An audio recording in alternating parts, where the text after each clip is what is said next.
The 1970s gave us some of the strangest, most bizarre toys ever made.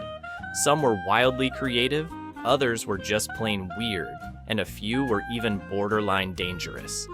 From clacking plastic balls that could break your fingers to toys that oozed mysterious goo. Let's take a nostalgic trip through the weirdest toys of the 70s. Hugo, Man of 1,000 Faces. Long before makeup tutorials and disguise kits, there was Hugo, Man of 1,000 Faces. This eerie-looking bald puppet had piercing blue eyes, a slightly creepy grin, and a kit full of disguises, including wigs, mustaches, scars, and even an eye patch. Kids could transform Hugo into just about anyone or anything. One minute he looked like a detective, the next he was an outlaw or a pirate. The strangest part? The accessories were eerily realistic, making Hugo a fun yet unsettling toy to have sitting on a shelf at night. Despite his unsettling appearance, Hugo had a loyal fan base, proving that even the weirdest toys had their charm in the 70s. Did you own a Hugo doll? Or did he haunt your nightmares from across the toy aisle? Milky the Marvelous Milking Cow. A toy cow that actually gave milk? That's exactly what Milky the Marvelous Milking Cow did. Kids could fill a small bucket with water, insert a special milk tablet, and then use Milky's rubber udders to milk her like a real cow. On paper, it was an educational toy about farm life, but in practice, it was just bizarre. The milk was slightly unsettling, and Milky's mechanical movements made her seem more like a robot than a farm animal.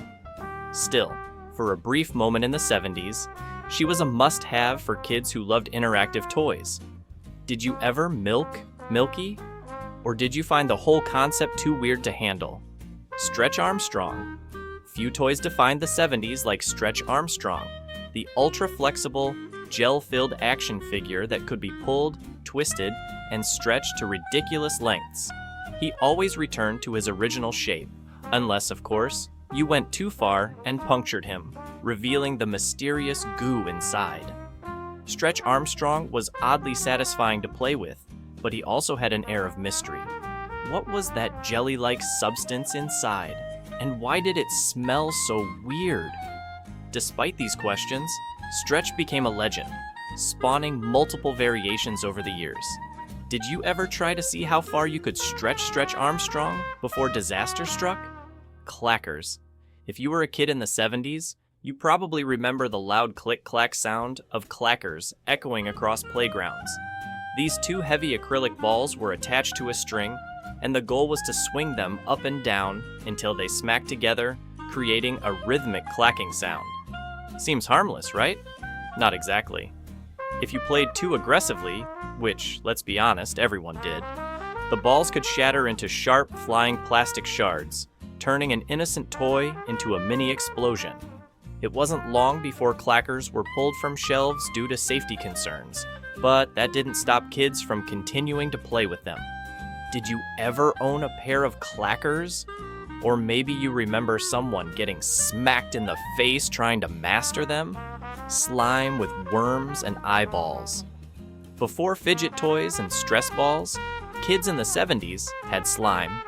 This gooey neon green substance came in a tiny trash can and was nothing more than a wobbly, slippery mess of fun. But to make it even weirder, some versions came with plastic worms or eyeballs mixed in, because why not? Slime was endlessly entertaining. Whether you were oozing it through your fingers, throwing it at walls, or grossing out your friends. Of course, it also collected dust, dirt, and pet hair at an alarming rate, making it one of the least sanitary toys of the decade. Did you ever drop your slime on the carpet and instantly regret it? Baby Laugh-A-Lot. Want a toy that laughed until you wanted to throw it in the closet? Baby Laugh-A-Lot was exactly that. This baby doll would cackle non-stop when activated, with a laugh that started out cute but quickly turned eerie. The commercials advertised her as fun, but many kids found her unsettling, especially when she laughed on her own in the middle of the night. Did you ever hear Baby Laugh-A-Lots giggle in the dark and wonder if she had a mind of her own? Jarts. Lawn darts. Jarts were essentially giant metal-tipped darts meant to be thrown into a target on the lawn. Sounds fun, right? Unfortunately, these things were basically weapons, and more than a few injuries resulted from poorly aimed throws. By the late 80s, darts were banned, but their legacy lives on as one of the most dangerous backyard toys ever. Did your family have a set of Jarts? And did anyone survive without a near-miss injury? If you're loving this nostalgic trip through weird 70s toys, don't forget to hit the like button and subscribe. It helps keep these wild memories alive. Battlestar Galactica missile firing ships. In the 70s, Battlestar Galactica action figures came with tiny plastic missiles that could actually shoot. The problem? The missiles were the perfect size for getting lodged in a kid's throat. After a tragic choking incident, these toys were quickly recalled, and safety standards for projectile toys changed forever. Did you ever fire one of these tiny missiles across the room? Hopefully not at your little brother. The evil Knievel stunt cycle. If you were a kid in the 70s, you probably dreamed of pulling off insane motorcycle stunts like Evil Knievel.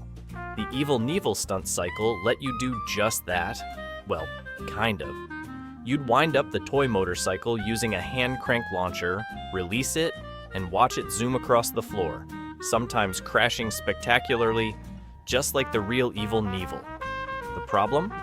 The crank mechanism was incredibly hard to use, and if your fingers got caught in it, you'd feel like Knievel after a nasty wipeout. Still, it was one of the coolest toys of the decade, inspiring many kids to build their own ramps and attempt reckless backyard stunts.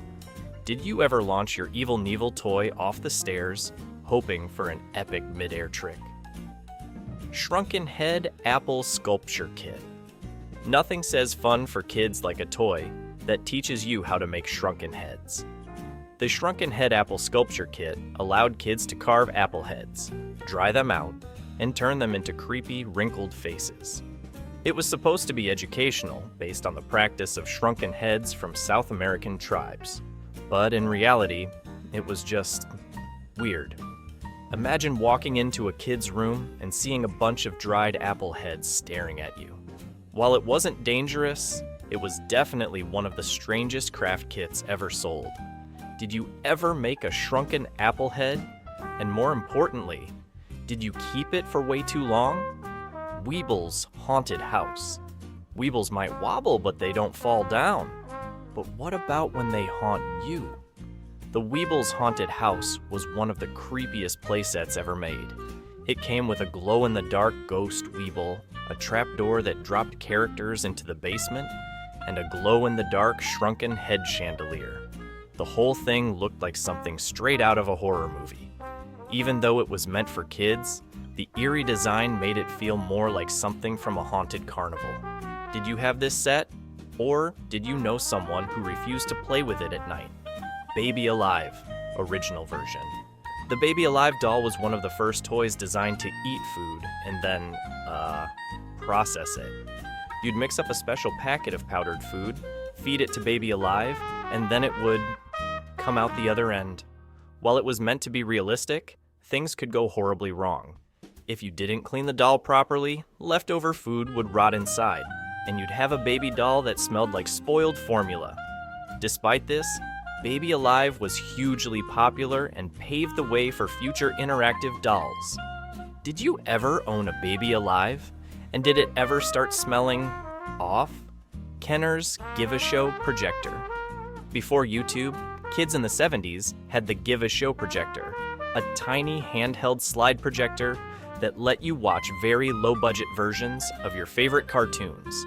The idea was great, but the slides were grainy, the colors were weird, and half the time, the projector barely worked.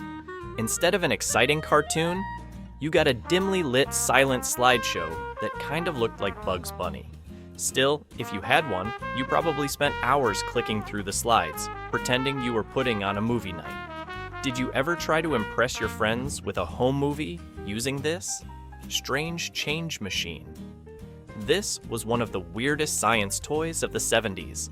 The Strange Change Machine let kids take a small plastic block, heat it up in a special chamber, and watch it transform into a monster or alien figure. Then, you could melt it down again and repeat the process. It was fascinating but also dangerous because, well, you were literally playing with hot plastic. If you touched the figure too soon, you'd burn your fingers. If you left it in too long, it might never turn back. Despite the risks, it was one of the coolest and most bizarre toys ever. Did you ever turn one of these plastic figures into a blob of melted regret? Hypo-Squirt. Yes, this was exactly what it sounds like, a toy syringe for kids. The Hypo-Squirt was a fake medical syringe that let kids pretend to give shots, or more often, squirt water in people's faces. It's shocking to think that a toy medical syringe was a normal thing in the 70s. Today, it probably wouldn't fly, but back then, it was just another weird novelty toy that made its way into toy chests. Did you ever prank someone with a Hypo-Squirt? Mattel's Sonic Blaster. This toy wasn't just loud, it was painfully loud. The Mattel Sonic Blaster was a bazooka-like air cannon that shot out compressed air blasts loud enough to make your ears ring.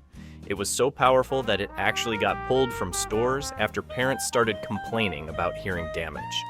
Imagine that. An officially sold toy that literally hurt your ears. Did you ever fire one of these at your siblings? Or worse, right next to your own head? Kenner SSP Smash-Up Derby cars. Smash-Up Derby cars were designed to break apart. Kids would wind up these plastic race cars, crash them into each other, and watch the doors and hoods fly off. The problem? Those flying parts could hit you in the face. Not to mention, pieces often went missing, leaving you with a crash car that didn't really work anymore. Still, the joy of smashing cars together was hard to beat. Did you ever play with these? And did you ever lose half the pieces within a week? Moon shoes. The 70s version of moon shoes was not safe at all. These strap-on mini trampolines were supposed to let kids bounce around like astronauts. In reality, they caused twisted ankles, falls, and bruised knees. Even though they were marketed as fun, most kids quickly learned that trying to run in them was a recipe for disaster. Did you ever try these and instantly regret it? The Face Bank. This toy was supposed to be a fun way to save money. A robotic piggy bank shaped like a human face that ate coins. But the way it moved was just wrong. It had a creepy, rubbery face that stretched as it chewed your money. Instead of being fun, it looked like something out of a horror movie. Did you ever feel like your face bank was watching you at night? Now it's your turn. Which of these toys do you remember? Or did we miss one of your favorite strange 70s gems? Drop a comment below and let's keep the nostalgia alive.